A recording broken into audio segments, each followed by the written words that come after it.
Good morning, and in this video I want to talk about navigating complex sales scenarios, especially when you're in a negotiation, for example. Now, one of the most important aspects that you need to make sure you have in any deal or when you're ever facing a difficult or a challenging negotiation is to make sure you have an effective deal champion. Well, what do we mean by that?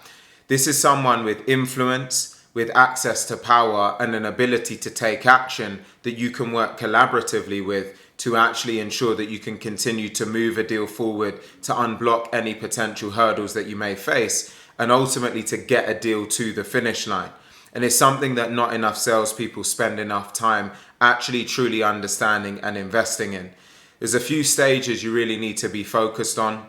One of them is actually identifying who has the propensity to be a champion based on the criteria that I just mentioned. And you really need to take the time to figure out, does this person actually have access to an ability to take action, I should say? Do they truly have access to power and some form of influence in the organization? And you've got to test that.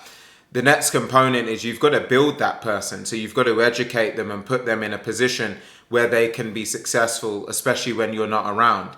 And so by building them, we're talking about actually doing joint sessions together, building proposals together, providing them with white papers and information to make sure that they're actually well prepared to deal with any questions that may arise within the organization about what you're attempting to sell or to pitch.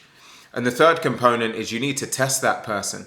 So once you've educated them, you need to continue to do micro tests and macro tests to ensure that they actually are well prepped and they can really deal with someone peppering them with many different questions. Another stakeholder in the organization, they need to be in a position where they can field off those questions and continue to instill confidence within their organization to move a deal forward.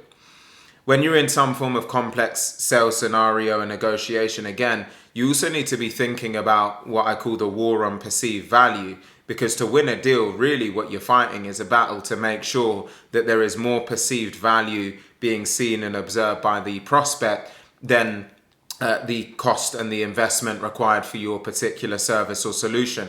And as long as that weighting is correct, you'll always have a much more frictionless deal. But whenever you're facing friction, it typically means that the customer sees less perceived value than the cost and investment of what it is that you're proposing. So again, you need to go back to the drawing board and really unpack the value levers and make sure that you do more to put your champion and yourself in a position to continue to advance the deal. I hope this video has been helpful in some way. Do let me know your thoughts or any experiences you've had navigating these types of scenarios in the comment section below, and I look forward to seeing you in the next video.